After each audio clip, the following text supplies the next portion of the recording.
안녕하세요. 저는 중학생 딸아이를 키우는 40대 여성 사연자입니다. 제가 이렇게 사연을 쓰게 될 줄은 정말 몰랐네요.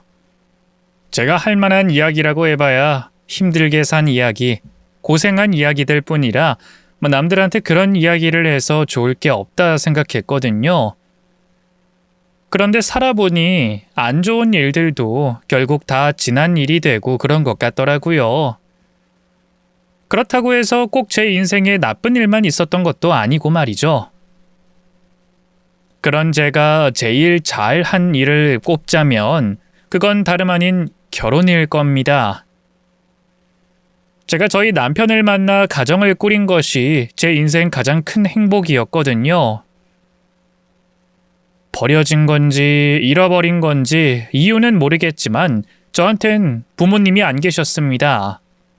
5살 무렵 제 이름 석자 적힌 종이 한 장과 함께 보육원 앞에서 버려진 저는 부모 얼굴도 모르고 보육원에서 지내야 했어요. 나한테 어떤 사정이 있는지, 내 부모님은 어떤 분이실지 늘 궁금했지만 아무것도 정보를 남기지 않은 탓에 저는 부모님의 존재를 알 수 없었습니다. 그렇게 고아로 자라야 했던 저는 부모가 있는 다른 집 아이들이 늘 부러웠어요. 학교 갈 때마다 엄마가 골라준 예쁜 옷 입고 예쁘게 머리 빗어 앉아있는 아이들이 그렇게 샘날 수가 없었습니다. 그랬던 저는 어릴 적 소공녀 이야기를 참 좋아했어요. 하루아침에 부모 잃고 기숙학원에서 갖은 고생하다가 아버지의 친구를 만나 다시 소공녀가 되는 그 동화 말이에요. 버림받은 게 확실하다 생각해서 부모님을 다시 찾는 생각은 못 해봤지만 부모님이 안 계셔도 누군가 나를 데리러 왔으면 좋겠다 싶었던 건지 저는 그 이야기를 늘 동경하곤 했습니다. 아쉽게도 아버지의 친구는 나타나지 않았지만 제게는 그 비슷한 키다리 아저씨가 한 분 계셨어요. 어릴 적 아무도 제게 관심 없던 그 시절 유일하게 저를 챙겨주신 아저씨는 제 은인이셨죠. 그분은 저희 보육원에 물건을 배달해 주러 오시는 분이셨어요. 주말마다 한 번씩 물건을 싣고 오시는데 아저씨가 그때마다 다른 아이들 몰래 저만 따로 불러 사탕이나 주전부리들을 챙겨주곤 하셨어요. 가끔은 학용품도 챙겨주시고 용돈을 주시기도 하셨죠. 하지만 그런 물질적인 것들보다 더 감사했던 건 저를 향한 관심이었습니다. 아저씨는 제가 잘 지내는지, 어떻게 지내는지 늘 물어봐주고 관심을 가져주셨거든요. 보육원 선생님들은 수십 명 되는 아이들을 챙기다 보니 일일이 아이들에게 관심을 주실 수 없었고, 그래서 저는 남에게 관심을 받을 일이 거의 없었거든요. 그런 와중에 아저씨의 관심은 제게 희망 같은 것이었습니다. 영애야, 이번 주도 잘 지냈니? 이번 주도 그냥 그렇죠 뭐. 별일은 없었어요. 별일 없으면 된 거지. 원래 그게 제일 어려운 거야. 그런 걸 바로 평화라고 하는 거란다. 그럼 학교에서 공부는 열심히 하고. 아 맞다 아저씨. 저 이번에 받아쓰기 시험 100점 맞았어요. 우리 반에서 100점은 저 하나뿐이래요. 공부 잘하는 우리 반 반장도 받침 하나를 틀렸거든요. 근데 저는 그것도 다 맞았어요. 아무래도 제가 평소에 책을 많이 읽어서 그런 것 같아요. 아이 그래? 아이 정말 장하다. 역시 우리 영애가 최고다. 아유 미리 알았으면 아저씨가 선물이라도 들고 오는 건데. 선물이요? 정말요? 아이 그럼 정말이고 말고. 원래 이렇게 좋은 일이 있거나 칭찬받을 일이 있을 때 선물을 받는 거란다. 물론 아저씨가 형편이 이래서 비싼 건 못 해주지만 그래도 우리 영애가 좋아하는 거 하나 해줘야지. 영애야 뭐 갖고 싶니? 인형 사줄까? 아니면 색연필을 사줄까? 저는 큰 거 필요 없어요. 아저씨가 평소에 해주시는 것만으로도 감사한걸요. 아이 그래도 칭찬받을 일을 했으니 뭔가 받아야지. 그럼 책이나 한 권 사다 주세요. 전에 사주신 소공녀는 벌써 100번도 더 읽었거든요. 녀석, 책을 이렇게 좋아하는 걸 보니 영희 너는 나중에 큰 사람 되겠구나. 그때 가서 아저씨 모른 척하면 안 된다. 어쩔 때는 삼촌처럼, 어떨 때는 친구처럼 저를 아껴주시는 아저씨 덕분에 저는 더 이상 외롭지 않았습니다. 그래서 저는 좋은 일이 있어도 나쁜 일이 있어도 늘 아저씨를 찾아가 위로를 얻었어요. 혼자라서 힘들 때도 아저씨에게 털어놓으면 금방 잊을 수 있었기에 저는 아저씨를 아버지처럼 생각했습니다. 이런 분이 제 아버지였으면 얼마나 좋겠나 싶었고 아저씨 역시 저를 딸처럼 예뻐해 주셨거든요. 하지만 아저씨에게는 저 말고 진짜 자식이 있었어요. 저보다 3살 많은 인호 오빠가 아저씨의 외동아들이었거든요. 저는 아저씨의 소개로 어려서부터 인호 오빠와 알고 지냈고 언젠가부터 인호 오빠를 남몰래 짝사랑해오게 됐습니다. 어릴 때야 저한테 잘해주는 오빠가 있으니 좋아하는 게 당연한 일이었지만 저도 설마 그 감정이 나이 먹고도 계속될 줄은 몰랐죠. 그냥 언젠가 사라질 감정이고 이루어지지 않을 첫사랑이라고 생각했는데 언젠가부터 제가 인호 오빠를 진심으로 좋아하게 돼버렸더라고요. 어릴 적 같이 소꿉장난하며 놀았던 가벼운 감정이 아니라 이제는 정말 인호 오빠가 아니면 안 될 것처럼 마음이 커져버렸던 거죠. 그렇게 제가 제 마음을 눈치챘던 건 20살이 훌쩍 지난 어느 날의 일이었습니다. 저도 그러고 싶지 않았는데 언젠가부터 인호 오빠가 남자로 보이면서 제가 내외를 하기 시작했거든요. 영희야, 이번 주에 우리 같이 어디 놀러라도 갈까? 됐어. 나 주말에 바빠. 바빠? 그럼 다음 주는? 다다음 주도 바빠. 오빠는 일 안 해? 뭐가 그렇게 한가해서 자꾸 찾아오는 거야? 바빠도 영희 너 보러는 와야지. 우리 요 근래 자주 못 봤잖아. 내가 월급 탄 김에 밥이라도 사주고 싶어서 그래. 먹고 싶은 거 없니? 됐다니까 자꾸 왜 그래. 나는 뭐 돈 못 벌어? 나도 내 돈 벌고 나도 월급 타. 먹고 싶은 건 내가 알아서 사 먹겠다니까. 우리 영애가 갑자기 왜 이럴까? 전엔 오빠가 그렇게 좋다 그러더니 이젠 내가 싫어진 거야? 난 아직 우리 영애 좋은데. 왜? 이제 오빠가 필요 없어? 그런 거 아니야. 오빠는 내 맘도 모르면서 진짜. 제 감정에 솔직하지 못했던 저는 사춘기도 뒤늦게 왔던 모양입니다. 남들이 짝사랑을 시작하며 가슴앓이 할 적에는 인호 오빠에 대한 마음을 알지 못하고 그냥 친오빠 같은 사람이라 생각하며 별 생각 없이 넘겼는데 그러고 나이를 먹고 나니 제 마음을 점점 깨닫게 됐던 거죠. 하지만 저는 그런 저의 마음을 인호 오빠에게 고백할 수 없었어요. 괜히 치기 어린 제 마음 때문에 인호 오빠를 놓칠까봐 두려웠거든요. 인호 오빠와 아저씨가 제게 너무 소중한 사람이라 인호 오빠와 아저씨와 지금처럼 가족 같은 관계로 계속 함께하고 싶었나 봅니다. 그래서 저는 계속 거리를 두며 좋은 동생이 되기 위해 노력했지만 저도 모르게 점점 커지는 마음을 도저히 주체할 수 없었어요. 그래서 결국 참지 못하고 오빠에게 제 마음을 고백해버리고 말았죠. 오빠랑은 계속 가족 같은 관계로 오랫동안 보고 싶었는데 내가 바보야. 좋아하는 마음이 점점 커져서 안 되겠어, 오빠. 나 오빠 좋아해. 뭐라고? 영애 너가 나를 좋아해? 미안해. 그럼 이제 우리 이전처럼 못 지내는 거겠지? 바보야. 나랑 가족 같은 관계로 지내고 싶었으면 그냥 솔직하게 말하면 되는 거지. 우리가 사귄다고 우리가 멀어질 것 같아? 영희 네가 나랑 결혼하면 우리 아버지랑 나랑 다 같이 네 가족 되는 거잖아. 그 생각은 안 해봤어? 다행히도 저희 두 사람은 서로 같은 마음이었습니다. 인호 오빠도 이미 오래전부터 저를 좋아하고 있었는데 서로만 그 마음을 모르고 괜히 내외를 하려 했던 것이었죠. 저는 저대로, 오빠는 오빠대로 서로를 위해서 말이에요. 하지만 얼결에 제가 고백을 해버리고 그렇게 서로의 마음을 확인하자 오빠는 오히려 좋아하며 우리의 진짜 가족이 되는 방법이 있다며 제게 고백을 해왔습니다. 그리고 결국 이노 오빠가 제 남편이 됐네요. 그렇게 어릴 적부터 친오빠처럼 따르던 오빠와 결혼을 하며 제게는 시부모님과 가족이 생기게 됐습니다. 아저씨가 저희 아버지였으면 좋겠다 생각했던 꿈이 며느리와 시아버지로서 결국 이루어지게 됐던 거죠.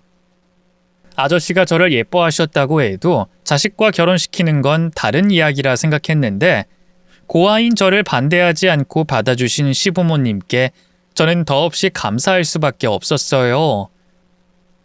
특히나 제가 어릴 적부터 저를 후원해 주시고 도와주신 아버님께는 여러모로 감사한 마음뿐이었고 살면서 다 갚지 못할 큰 은혜를 입은 셈이었죠.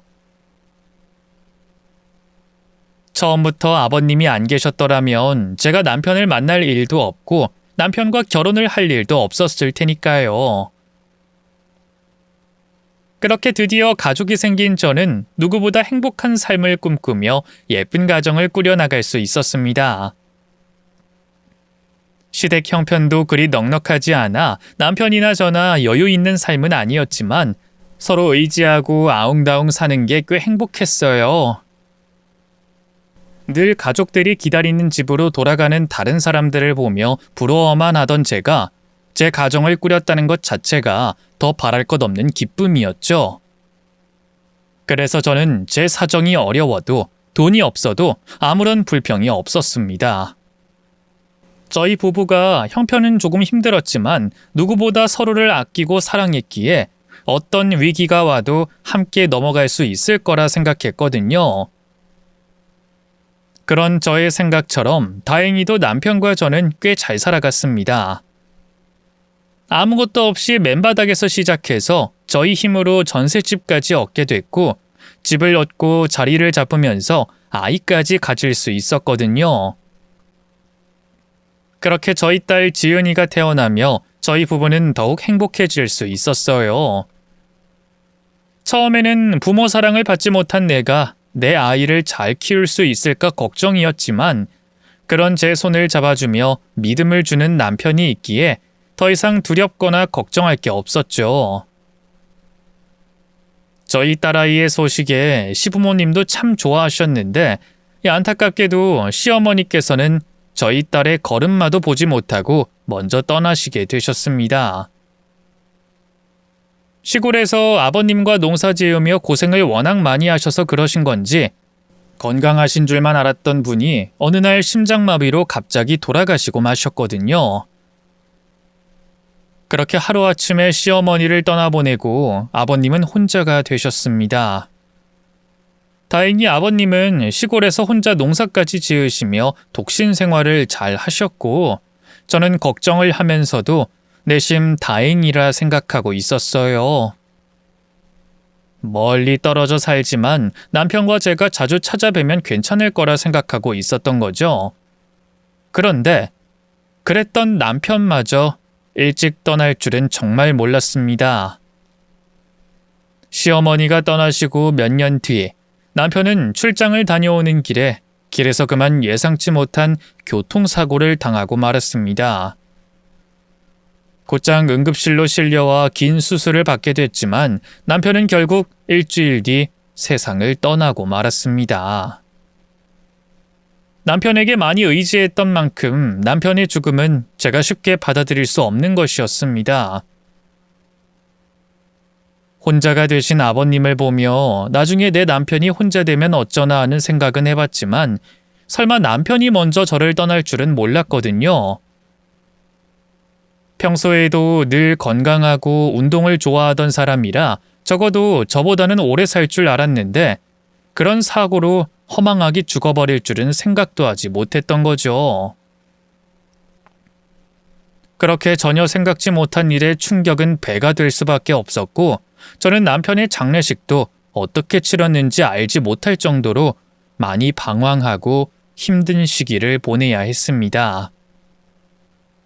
그렇게 혼자 힘들어하는 저를 달래주신 것은 역시 저희 아버님이셨죠. 아버님 입장에서는 하나뿐인 자식을 잃은 것이니 저보다 더 힘드실 텐데 그런 아버님이 오히려 저를 달래주시더라고요. 괜찮다고 힘내라며 제 손을 꼭 잡아주시는데 위로받으셔야 할 분이 되려 저를 위로해 주시는 게 너무 감사하고 죄송했어요. 어떻게 저는 매번 힘들 때마다 아버님께 받기만 하는지 세상 천지에 저 같은 며느리가 있을까 싶더라고요. 그렇게 아버님 덕분에 저는 다시 살아갈 힘을 얻을 수 있었습니다. 그리고 어린 제 딸 때문에라도 저는 꼭 버텨야 했어요. 그렇게 남편이 떠난 후로 저는 홀로 딸아이를 키우며 힘들게 살아가고 있었습니다. 저희 형편이 원래도 마땅치 않았던 탓에 남편의 빈자리가 더 크게만 느껴지더라고요. 그나마 남편이나마 있었더라면 어려움이 반으로 나뉘었을 텐데 의지하던 남편이 떠나고 나니 모든 어려움을 저 혼자 견뎌야만 했어요. 하지만 그래도 저는 비빌 구석이 있었습니다. 아직 시아버지께서 살아 계셨으니 말이죠. 하지만 아버님도 이제 연세가 많으시고 이제는 제가 아버님을 모셔야 할 형편이었는데 아버님은 괜히 며느리에게 부담되기 싫으시다며 매번 제 도움을 거절하셨어요. 아버님도 이제 연세가 있으신데 언제까지 계속 혼자 지내실 거예요. 그러지 말고 제가 모실 테니까 저희 집으로 오세요, 아버님. 아이고, 그게 무슨 소리야. 나 혼자 잘 지내고 있다. 혼자 밥 해먹고 빨래하고 잘 사는데 내가 뭐하러 사진 멀쩡해서 며느리한테 얹혀 사냐? 난 괜찮으니까 괜히 내 걱정하지 말고 네 걱정이나 하면서 살아. 그러다가 아버님마저 잘못되시면 저 정말 못 살아요. 제가 아버님 얼마나 의지하고 사는지 아시잖아요. 아이, 그렇다고 내가 해주는 게 있는 것도 아닌데 괜히 짐만 될 거야. 그러니까 너도 괜한 소리 말고 내 걱정 그만해라. 그렇게 말씀하시던 아버님께서는 남편이 죽은 뒤 제게 매달 돈을 붙여주셨습니다. 분명 아버님도 혼자 시골에서 농사 지으시며 돈이 없으신 게 뻔한데도 어디서 돈이 나셨는지 매달 30만 원씩 꼬박꼬박 붙여주시더라고요. 누군가에게는 얼마 안 되는 30만 원이겠지만 저나 아버님께는 그 돈이 무척 큰 돈이었어요. 특히나 혼자 아이 키우는 제게는 한 달 생활비 걱정을 하지 않아도 되는 돈이었죠. 그런 정도면 아버님께도 분명 큰 돈일 텐데 어떻게 며느리 걱정까지 해서 이러시는지 저는 아버님께 감사하면서도 죄송한 마음이었습니다. 아버님, 돈을 또 보내셨어요? 자꾸 이러지 않으셔도 된다니까 왜 그러세요? 아버님이 무슨 돈이 있으시다고요? 너 나 무시하냐? 나도 그 정도 돈은 있다. 그런 말이 아니라 돈이 있으시면 아버님한테 쓰시죠. 아버님도 어려우시잖아요. 전 드릴 수 있는 것도 없는데 매번 죄송해서 그렇죠. 아니다. 나는 나 쓸 거 다 쓰고 먹을 거 다 먹고도 돈이 남아서 보내는 거니까 걱정하지 말거라. 아니, 내가 능력이 되니까 해주는 거지. 나도 굶어가면서까지 돈 보내는 미련한 놈은 아니라니까. 아무튼 내 걱정은 말고 잘 지내거라. 알겠지? 말로는 쓸 거 다 쓰신다고 하지만 아낄 만큼 아끼시는 아버님을 제가 어떻게 모르겠어요. 양말이며 속옷이며 한 번 산 물건은 다 찢어져서 더 이상 소용없을 때까지 아끼시는 구두쇠 같은 아버님이 얼마나 열심히 모으셔서 그 돈을 제게 보내주셨을지 그런 아버님을 볼 때마다 저는 마치 친정아버지의 정을 느끼는 듯 했습니다. 아무리 혼자 된 며느리가 불쌍하다고 해도 없는 살림에 그렇게까지 챙겨주시는 시아버지가 어디 있으실까요? 그래서 저는 더욱 아버님께 감사했지만 정작 저는 받기만 할 뿐 제대로 며느리 노릇을 하진 못했어요. 그렇게 감사하면 제가 더 자주 찾아뵙고 했어야 하는 건데 뭐가 그렇게 바쁘다고 시골에 계신 시아버지 한번 찾아뵙는 것도 늘 연례 행사였네요. 어쩔 수 없다는 핑계를 대자면 왔다 갔다 차비도 부담되고 딸아이 학교 문제며 제 직장 문제 때문에 멀리 가는 게 부담이었거든요. 그렇다고 아버님께서 저희 집으로 올라오지도 않으시니 저는 그저 아버님 생신이며 명절 때 정도 찾아뵙는 게 전부였습니다. 그래서 저는 아버님 건강이 나빠져 가시는 것도 전혀 모르고 있었어요. 어쩜 이런 못돼 먹은 며느리가 있는지 뒤늦게서야 상황을 알고 자책하고 말았죠. 며느라, 내가 너한테 긴히 할 말이 있는데 한번 내려와 주겠니? 아무래도 내가 오래 버티진 못할 것 같구나. 특히나 요즘 꿈에 자꾸 네 시어머니가 나오는 것이 금방이라도 나를 데려가려고 그러는 것 같아. 뭐 나야 이렇게 떠나도 미련 없지만 너한테 미안해서 어떡하니? 아버님, 갑자기 왜 그러세요? 어디 아프신 거예요? 떠나신다뇨? 왜 그렇게 약한 소리를 하세요? 내 몸은 내가 잘 알지. 나한테 시간이 얼마 없다는 게 느껴지는구나. 그래서 그 전에 내가 꼭 해야 할 말이 있으니 바쁜 줄 알지만 내려오거라. 죽기 전에 얼굴 한번 봤으면 좋겠구나. 평소에는 안부 전화를 드려도 늘 건강하시다, 괜찮으시다고만 하시던 아버님이셨기에 그런 아버님이 갑자기 그런 약한 소리를 하시니 당황스러웠습니다. 처음에는 어디가 편찮으셔서 괜히 약한 소리를 하시는 건가 생각했는데 죽기 전에 제 얼굴을 꼭 봐야겠다며 담담히 말씀하시는 것에 상황의 심각성을 깨달을 수밖에 없었어요. 그렇게 열일 제쳐두고 곧장 아버님을 찾아뵌 저는 평소와 달리 약해 보이시는 아버님을 뵙게 됐습니다. 그동안 무슨 일이 있었던 건지 꼬장꼬장 하시던 아버님이 기력도 없이 이불에 죽은 듯 누워 계시더라고요. 아무래도 그동안 편찮으셨던 것을 저한테 말씀하지 않으셨던 것 같더라고요.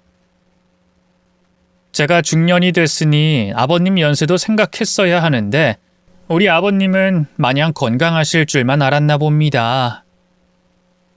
그래도 저는 이렇게 빨리 헤어질 날이 올 줄은 몰랐거든요. 어머님의 남편마저 일찍 떠나며 그나마 아버님이 계셔서 다행이라 여기며 살았는데 그런 아버님마저 제 곁을 떠나시면 저는 어떻게 살아야 하나 막막할 지경이었어요. 그렇게 야윈 아버님 손을 붙잡고 눈물 흘리는 제게 아버님은 긴히 전할 말이 있다며 어려운 입을 떼셨습니다. 내가 이 이야기를 오랫동안 하지 못했던 것은 전부 너를 위해서 그랬던 것이었는데 이제 와서 생각해보면 내가 말을 아꼈던 것이 옳은 선택이었는지 혼란스럽구나. 그땐 맞다고 생각했던 일이 나중엔 아닐 수도 있는 것이고 원래 사람 마음이라는 게 늘 후회뿐이잖니. 그래도 내 선택이 설령 틀렸다고 한들 모든 건 며느라가 너를 위한 일이었다는 것만 알아다오. 나는 절대로 너한테 상처를 주고 싶지 않았단다. 아버님, 왜 그러세요? 대체 무슨 이야기를 못하셨길래 이렇게까지 말씀하세요? 저도 아버님이 저한테 나쁘게 하실 분이 아니신 거 알아요. 그때까지만 해도 저는 아버님이 무슨 이야기를 하실지 상상도 못했습니다. 기껏해야 시어머니 살아계실 적에 시집살이 당할 때 제대로 편들어주지 못하셨던 게 미안하셨을까? 아니면 남편 떠났을 때 아쉬우신 게 있으셨을까 하는 생각뿐이었죠. 아버님이 제게 미안해하실 일이 대체 뭔진 모르겠지만 설령 아버님이 저한테 정말 잘못을 하셨더라도 저는 아버님을 원망할 생각이 없었습니다. 아버님이 저를 얼마나 생각해 주시는지는 누구보다 제가 잘 알고 있으니까요. 하지만 아버님께서 제게 해주신 이야기는 제가 한 번도 생각해 본 적 없는 일이었습니다. 오래전 나한텐 죽고 못 사는 친구가 한 놈이 있었어. 고향에서 같이 나고 자란 중마고우라서 어릴 적부터 볼 꼴 못 볼 꼴 다 보고 자랐고 서로 집안 사정이며 형편이며 서로 모르는 것들이 없는 사이였지. 그놈이나 나나 둘 다 찢어지게 가난한 집안에서 제대로 대접도 못 받고 큰 형편이었던 탓인지 우리는 서로를 누구보다 이해했었어.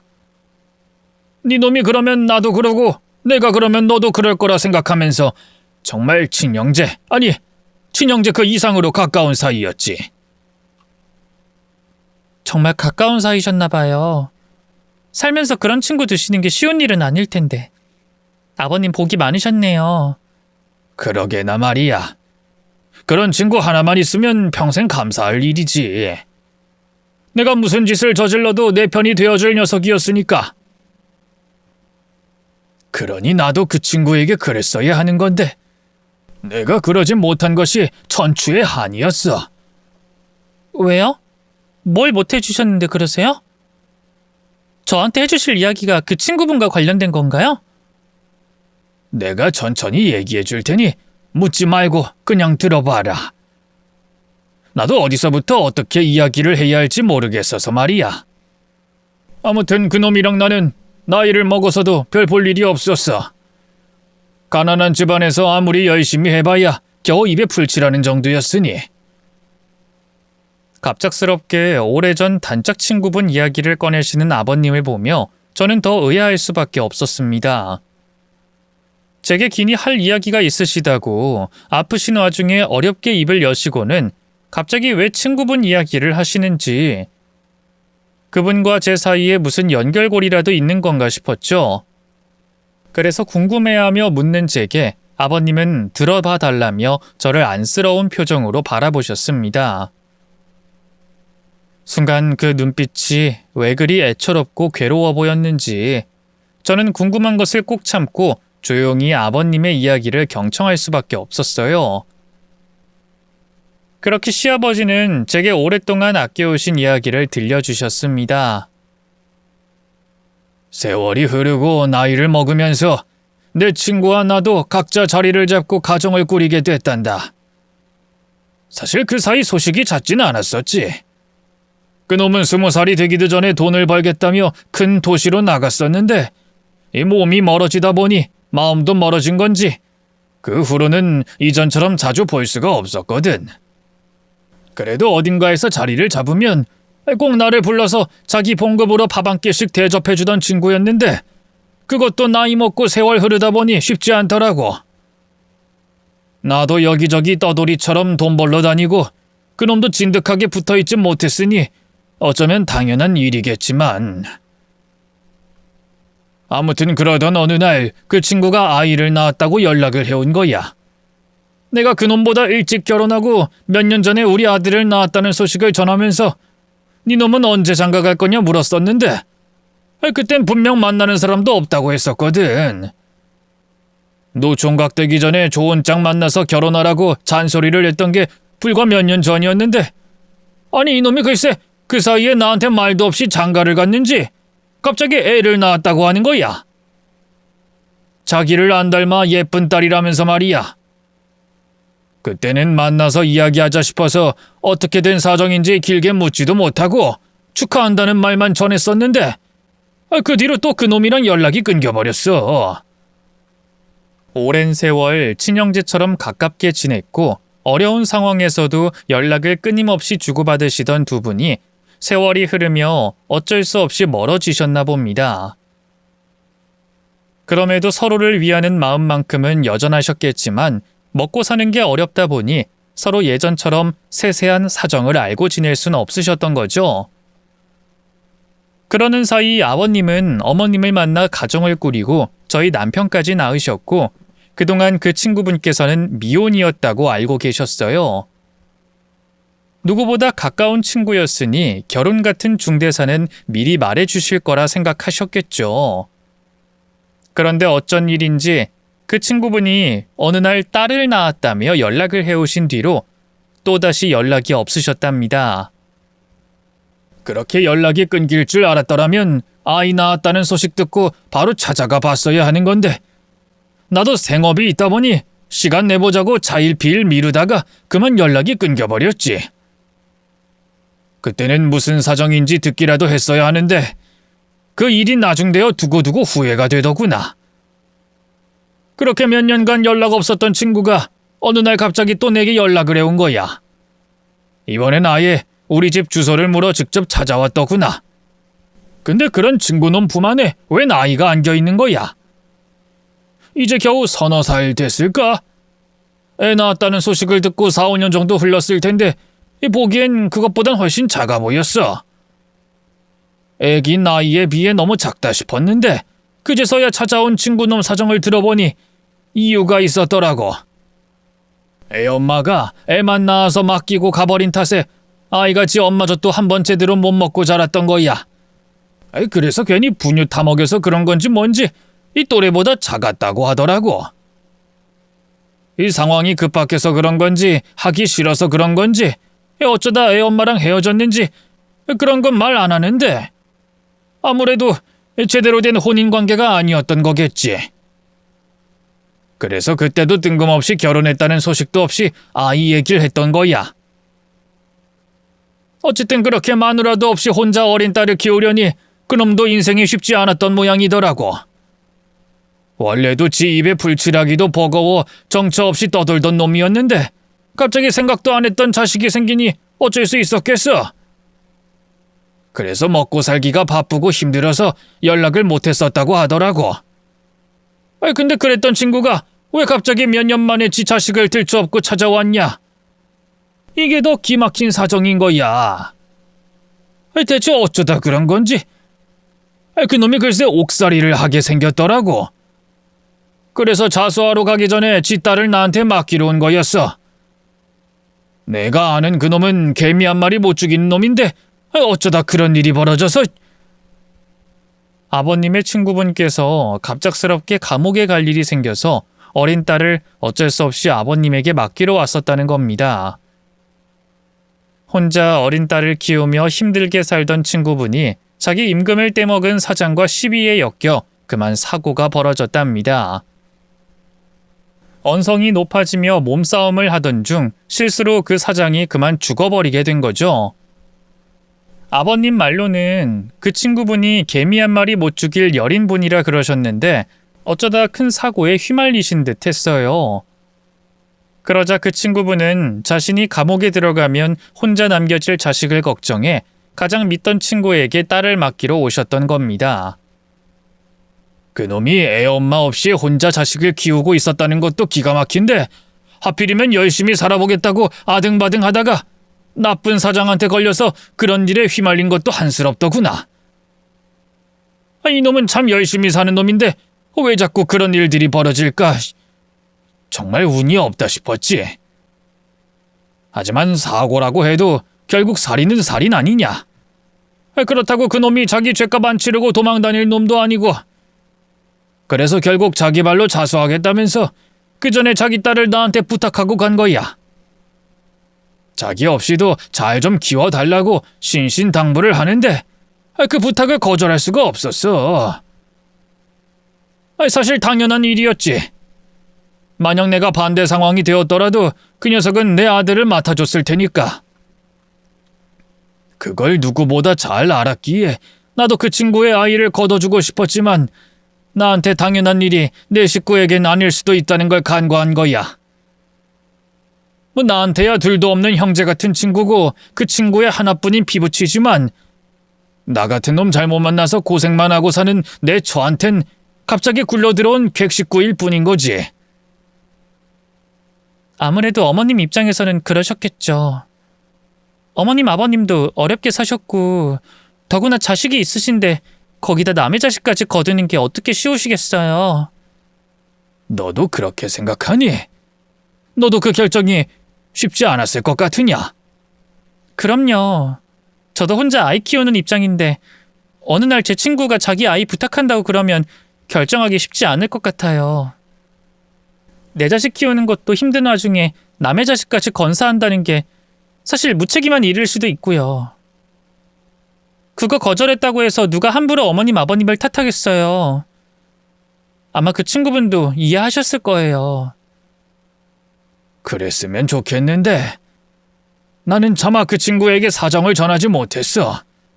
자식 걱정뿐이었던 친구한테 차마 못 키워주겠다는 말은 못하겠더구나. 그러면 어쩌셨어요?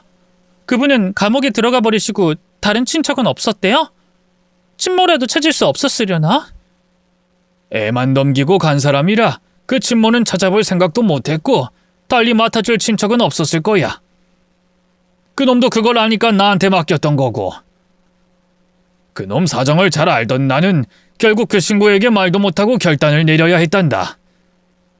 내 자식 못 입히고 못 먹이면서 남의 자식 키울 생각은 추워도 말라는 아내의 성화에 결국 그 어린아이를 보육원에 보내야 했어. 하지만 그 결정이 결코 쉽진 않았단다. 어찌나 죄책감이 드는지 몇십 년이 지난 지금도 그날의 악몽을 꾸곤 했으니까.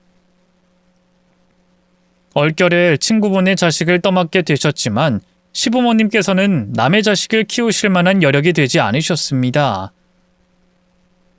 남편 어릴 적 이야기를 들어보면 집에 먹을 게 없어서 늘 빈 쌀독을 훑고 어쩌다 땅에 떨어진 부스러기마저 주워 먹었다고 하니 그런 집 사정에 남의 자식을 어떻게 같이 키우겠어요. 하지만 당장 자수를 하겠다는 친구에게 안 된다고 설명할 수도 없고 어쩔 수 없이 아버님이 아이의 거취를 결정하셔야 했죠. 오랜 고민을 하셔야 했겠지만 안타깝게도 사정이 여의치 않으셨던 아버님은 결국 그 아이를 보육원에 맡기셨답니다. 어쩔 수 없는 일이었다곤 하지만 결코 마음은 편하지가 못했다. 차라리 친구가 찾아왔을 때 안 된다고 말을 했어야 했나 싶다가도 그렇게 해서 그놈이 지선으로 자기 자식 버리는 것보다는 내가 대신하는 게 낫지 않나 싶은 생각도 들고 정말 마음이 복잡했어. 마누라는 우리 자식이나 신경 쓰라면서 내가 엄한 걱정한다 했지만 난 일하면서도 밥을 먹으면서도 그 친구 딸이 걱정돼서 미칠 지경이었단다. 그래서 결국 내가 해줄 것은 없지만 종종 찾아가서 지켜보기로 결정했지. 그렇게 나는 보육원의 배달 일을 맡으며 그 보육원을 드나들게 됐어. 매주 한 번씩 보육원으로 물건을 날라주면서 그 애가 거기서 잘 지내는지 살피곤 했었단다. 마누라 앞에서는 일하러 간다는 핑계를 대면서 나는 직접 친구의 딸을 지켜볼 수 있었으니 일석이조였지. 겨우 한 달에 몇 번 찾아가는 걸로 생색이냐 하겠지만 그땐 그게 내가 할 수 있는 유일한 방법이었어. 아이를 맡아주지 못해 친구에게 미안했지만 말로만 걱정하느니 그렇게라도 하는 게 맞는 거라 생각했거든. 그래도 다행히 아이는 그곳에서 점점 적응하면서 잘 지내는 듯 했고 그러다 우리 아들까지 데리고 다니며 2년이 됐단다. 거기까지 듣고 있던 저는 순간 어딘가 익숙한 얘기에 깜짝 놀랄 수밖에 없었습니다. 아버님이 매주 찾아가셨던 보육원, 그곳이 바로 제가 지냈던 보육원이었으니까요. 그리고 그곳에서 매번 저를 챙겨주셨던 아버님이 떠올랐던 저는 그제서야 아버님의 말이 뭔가 이상하다는 것을 눈치챘습니다. 아무래도 아버님이 말씀하시는 그 친구분의 딸이 제 얘기 같았거든요. 하지만 저는 이해할 수 없었어요. 제게 아버지가 계셨다니, 그분이 저희 시아버님과 친구 사이였다니, 그동안 한 번도 들은 적도 생각해 본 적도 없던 일이었으니까요. 아버님, 그게 지금 무슨 말씀이세요? 제가 잘못 들은 건가요? 아니면 혹시 아버님이 저희 보육원 말고 다른 곳에도 다니셨어요? 왠지 그 이야기가 제 이야기 같아서 뭔가 이상하네요. 그래. 내가 여태껏 설명한 내 친구놈, 그리고 그놈의 딸이 바로 너란다. 내 중마고우가 오래전 내게 맡겼고 내가 거두지 못했던 친구의 딸이 며느라기 너였단다. 정말로 미안하구나. 이런 이야기를 오랜 시간 동안 해주지 못해서. 왜 그런 이야기를 여태껏 숨겼냐고 욕해도 할 말 없지만 이제서야 진실을 밝히는 나를 용서해다오. 그 말을 들었을 때 저는 제 귀를 믿을 수 없었습니다. 제가 정말로 아버님 친구분의 딸이었다니, 그동안 들었던 이야기가 전부 저와 제 아버지의 이야기였다니 충격적이었어요. 마냥 나와 상관없는 남의 얘기라 생각하고 아버님 입장에서만 들었는데 그게 사실 제 얘기라는 걸 깨닫자 마음이 복잡 미묘하더라고요. 당시에는 이 이야기를 왜 이제서야 해주셨냐 하는 원망보다는 그냥 제가 모르고 있었던 제 사연을 듣게 된 것이 놀라고 얼떨떨하기만 했습니다. 그 다음에는 왜 비밀로 하셨던 건지 의아하면서도 아버님의 말씀 속에서 그 이유를 헤아릴 수 있었죠. 그럼 왜 여태 말씀해주지 않으셨던 거예요? 아버님이 저를 맡아주시지 못하셨던 죄책감 때문이라고 하더라도 제가 남편과 결혼한 뒤라던가 나중에라도 말씀해 주실 수 있으실 이야기잖아요. 그렇다고 아버님이 저를 맡아주셔야 할 이유도 없고 사실 아버님 입장에서는 충분히 저 위해 주신 게 맞는걸요. 제가 설마 그런 아버님을 원망할까 봐 그러셨어요? 그렇다고 제가 부모 소식도 모르고 사는 것보단 알려주시는 게 맞죠. 미안하다. 나도 그 일로 고민을 오래 했지만 그것도 결국 네 아버지와의 약속 때문이었어. 네 아버지가 자기 일을 알리지 말라 했거든. 그랬습니다. 아버님께서 제게 끝까지 이 일을 말씀하지 못하셨던 것은 제 친아버지와의 약속 때문이었던 겁니다. 제 아버지가 옥살이를 하기 위해 자수를 하면서 시아버지에게 신신당부를 하셨었대요. 저를 친딸처럼 키워주고 제게 아버지의 사정을 알리지 말아달라고 말이죠. 딸이 아버지가 그런 짓을 저질러 감옥살이를 한다는 걸 아는 것보다는 그 편이 나을 거라 생각하셨나 봅니다. 그래서 아버님께서는 거두진 못하셔도 그 마지막 약속만큼은 지켜야겠다 생각하셨고 그 비밀을 위해 제게 여태 말씀을 해주지 못하셨던 거였죠. 내가 다른 건 못 지켜도 그 말은 지켜줘야겠다 생각했지. 같은 아비인 내 입장에서도 내 자식이 부모가 범죄자라는 것을 아는 것보단 고아라고 알고 사는 게 나을 거라 생각했거든. 그래도 언젠간 알아야 할 날이 올 거라고는 생각했었다. 나는 그게 네 아버지가 형을 다 살고 나왔을 때 그때 자기 입으로 직접 사정을 말해주리라 기대했어. 근데 결국 그럴 수가 없었구나. 너희 아버지가 그만 감옥에서 병으로 세상을 떠나고 말았거든. 그래서 결국 네 아버진 너를 찾아오지 못했고 나는 긴 세월을 너한테 비밀을 만들어야 했지. 아버지의 행방을 궁금해하기도 잠시 저는 결국 친아버지가 옥살이를 하다 돌아가셨다는 이야기를 듣게 됐습니다. 그래서 아버지가 저를 끝내 찾아오지 못하셨고 시아버지는 아버지의 약속을 지키셔야 했던 거죠. 그런데도 자신이 돌아가실 날을 앞두고 나니 아무것도 모를 제가 걱정이 되셨나 봅니다. 자신마저 죽으면 혼자가 될 제가 부모의 사정도 모르고 힘들어할까봐 그게 마음에 걸리셨는지 결국 오랜 약속을 깨고 제게 진실을 말해주셨네요. 그렇게 아버님의 이야기를 전부 다 듣게 된 저는 이유 모를 눈물만 흘렸습니다. 미안하다. 내가 미안해. 너를 거두지 못한 것도 미리 말해주지 못한 것도 전부 미안하구나. 내가 좀 더 똑똑한 놈이었으면 더 나은 결정을 내렸을 텐데. 내가 한심한 놈이라 너를 더 힘들게 한 게 아닌가 싶구나.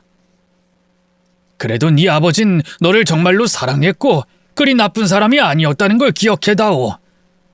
너를 정말 사랑하는 네 아버지가 있었다는 걸 기억하고 살거라.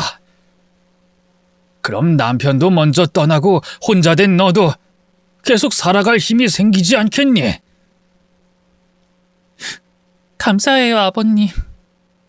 이제라도 이렇게 다 말씀해 주셔서 정말 감사하게 생각해요.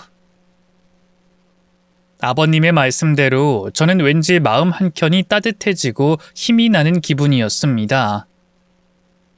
그동안 부모가 나를 매정하게 버렸다고 생각하고 세상에 내 편이 없다 생각했는데 그런 게 아니었다니 왠지 하늘에서 저희 아버지가 저를 지켜주실 것만 같이 느껴지더라고요. 어딘가 믿고 의지할 구석이 있다는 거, 그건 겪어본 사람들만 아는 희망 같은 거거든요. 그런 희망이 늘 부족했던 제게 아버님의 이야기는 큰 힘이 될 수 있었습니다. 그리고 아버님께서도 어려운 형편에 어떻게든 저를 도와주시고 저를 끝까지 도와주시려 하셨다는 게 너무 감사한 일이었죠. 저는 아버지나 아버님 원망 안 해요. 아버님은 저한테 미안하셨을지 몰라도 저는 아버님이 저한테 잘못하신 게 없으신 것 같아요. 남의 자식을 맡아 키우는 게 당연해야 할 일도 아니고 저는 보육원에서 자랐지만 이렇게 잘 자랐잖아요. 그리고 매번 아버님이 찾아와 주시고 챙겨주셔서 외롭지 않았는걸요.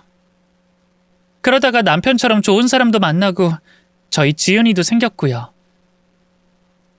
비록 지금은 남편이 제 곁에 없어서 힘들고 외로울 때도 있지만 저는 남편이랑 같이 했던 그 시절이 제일 행복하고 그건 전부 아버님 덕분이라 생각해요. 그러니까 아버님은 저한테 미안해하지 않으셔도 돼요. 네가 그렇게 말해주니 내 속이 한결 편하구나. 하지만 네가 그렇게 생각한다고 해도 내가 네 아버지한테 잘못한 일은 내 스스로 용서할 수가 없다. 너를 잘 길러달라는 그 약속을 내가 못 지켰잖니. 차라리 그놈이 살아있었더라면 내가 그 잘못에 용서를 구하고 원망이라도 직접 들었으면 됐을 텐데. 그렇게 먼저 가버리는 바람에 내가 용서받을 기회마저 잃었으니 이걸 어떡하겠니? 그래서 이제라도 내가 그 약속을 지키려고 한다. 물론 꼭 약속 때문만은 아니야. 네 아버지 부탁이 아니었더라도 나한테 너는 이미 내 딸이나 다름없으니까 말이야. 그렇게 말씀하신 아버님께서는 잠시 뒤 떨리는 손으로 제게 무언가를 건네주셨습니다. 그것은 다름 아닌 재산 상속 서류와 웬 특허증들이었어요. 이게 내가 내 딸에게 해줄 수 있는 마지막 선물이야. 뭐 재산이야 나 죽고 나면 내 가족은 너랑 지은이뿐이니 너한테 가는 게 당연하겠지만 네가 내 며느리가 아니었다고 해도 나는 너한테 내 재산을 줬을 거다. 너는 정말 내겐 딸이나 다름없으니까. 아버님, 이렇게까지 안 하셔도 저 아버님께 충분히 감사한걸요. 당연히 받아야 할 네 몫이니 감사해하지 않아도 된다. 그럼 이 특허증은 뭐예요? 아버님 특허가 있으셨어요? 아버님께 특허가 있었다는 얘기에 저는 깜짝 놀랐습니다. 아버님이 원래 머리가 좋으신 편인 건 알았지만 특허까지 내셨을 줄은 몰랐거든요. 시골에서 오랫동안 농사 지으며 불편하셨던 점들을 연구해서 아버님께서 여러 특허권을 내놓으셨던 거예요. 겉보기엔 별걸 아닌 듯 보이지만 제품 하나하나 아버님의 열정이 얼마나 들어있을지 제 눈에도 훤히 보였습니다. 그런데 이런 걸 저한테 주시겠다니 전 너무 감사해서 어쩔 바를 모르겠더라고요. 대단한 건 아니지만 내가 십수년을 고민해서 개발한 물건이란다. 별건 아니어도 덕분에 용돈벌이가 꽤 쏠쏠하거든. 내가 너한테 매달 보내던 돈도 다 여기서 나온 돈이지. 네가 내 특허권을 가져가면 나 죽어서도 돈을 받을 수 있을 게다. 아니면 누가 사겠다는 사람한테 팔아도 되고. 뭐 대단한 건 아니지만 이거라도 주고 싶어서. 내 자식들 잘 됐으면 싶어서 노력하던 결과였는데 겨우 30만 원짜리지만 받아주렴. 이렇게라도 해야 내 마음이 편하지. 그럼 조금이라도 보태서 지은이 잘 키우고 혼자 기죽지 말고 잘 살아야 한다. 그렇게 아버님은 제게 자신의 모든 것을 남기셨습니다. 남편에게도 엄하셨던 분이 늘 제게만 약하신 걸 보면 오래전 친구의 부탁 때문만이 아니라 정말로 저를 자신의 막내딸처럼 생각하신 탓이라는 걸 저도 모르지 않았어요. 아버님께서는 재산도 특허권도 얼마 안 되는 것들이라 미안하다고 하셨지만 저는 그것들의 금전적 가치보다 그 진심과 마음이 더 귀했습니다. 내가 이런 사랑을 받아본 적이 있다는 것만으로도 저는 평생 동안 아버님께 받은 사랑을 떠올리며 힘을 낼 수 있을 것 같았어요. 그래서 아버님 당부대로 기죽지 않고 잘 살아가기로 마음먹었습니다. 그렇게 제게 마지막 유언을 남기시고 며칠 뒤 아버님께서는 결국 떠나시고 마셨습니다. 언제 고비일지 모른다는 의사의 말에 계속 아버님 곁을 지켰는데 밤사이 주무시다가 제게 마지막 인사도 하지 않고 가셨더라고요. 인사도 못 나누고 헤어진 것이 못내 아쉬웠지만 그래도 편안히 주무시다가 가신 것이 다행이라 생각됐습니다. 고생만 많으셨던 아버님이 떠나는 날에는 누구보다 평온한 웃음을 짓고 계셨거든요. 그렇게 저는 홀로 아버님의 장례를 치르게 됐고 아버님의 유언대로 아버님이 남기신 것은 제 몫이 되게 됐습니다. 사실 아버님 유산을 정리한 돈이 그리 크진 않았어요. 평생 소박하게 사신 분이 남기신 게 뭐 그리 많겠습니까? 그렇다고 제가 아버님 유산에 욕심을 낸 적도 없었고 저는 그마저도 감사할 뿐이었어요. 그런데 얼마 뒤에 정말 생각지도 못한 놀라운 일이 벌어지게 됐습니다. 아버님이 돌아가시고 딸아이와 단둘이 지내던 어느 날 저는 낯선 사람으로부터 한 통의 전화를 받게 됐습니다. 어디 회사 담당 변호사라며 저와 얘기를 하고 싶다고 하더라고요. 그건 다름 아닌 아버님이 제 앞으로 남겨주신 아버님의 특허권 때문이었죠. 지금 김영애 씨가 시아버님의 특허권을 가지고 계신 거죠? 예, 아버님이 돌아가시기 전에 제 앞으로 권리를 돌려주셔서요. 근데 무슨 일이시죠? 저희 아버님 특허권에 뭔가 문제라도 있나요? 아니요. 문제가 있는 게 아니고 저희가 제안을 드리고 싶어서 연락드린 겁니다. 먼저 저희 쪽 의뢰인에 대해 설명드리자면 농기계와 공구를 제작하는 회사입니다. 국내엔 별로 알려지지 않았지만 일본이나 미국 쪽으로 수출을 많이 하고 있는 꽤 탄탄한 회사죠. 그런데 이번에 저희가 개발할 제품에 관련해서 김영애 씨가 가지고 계신 특허권을 사드리고 싶어서요. 그 변호사가 한 말은 정말 놀라웠습니다. 어떤 회사에서 저희 아버님의 특허권을 사고 싶다는 제안을 해오더라고요. 저희 아버지의 기술이 자신들에게 꼭 필요하다며 그렇게 제안받은 금액이 수십억이었어요. 아버님은 다 해봐야 별 돈은 안 되는 기술이라며 그 정도밖에 해주지 못하신 것을 미안해 하셨는데 회사에서 이렇게 큰 돈을 얘기하다니 저도 믿을 수가 없었어요. 솔직히 이런 제안이 올 줄은 몰랐기에 그 당시에는 얼떨떨하고 경황이 없어서 당황스러웠지만 천천히 알아보니 저한테 정말 좋은 기회더라고요. 아버님처럼 기술이 있는 것도 아닌 제가 특허권을 들고 있어봐야 별 도움도 안 되고 거기다 제가 한 번에 수십억을 벌 기회가 언제 또 찾아오겠어요. 결국 저는 주변의 조언들을 들어 아버님의 특허권을 팔기로 했습니다.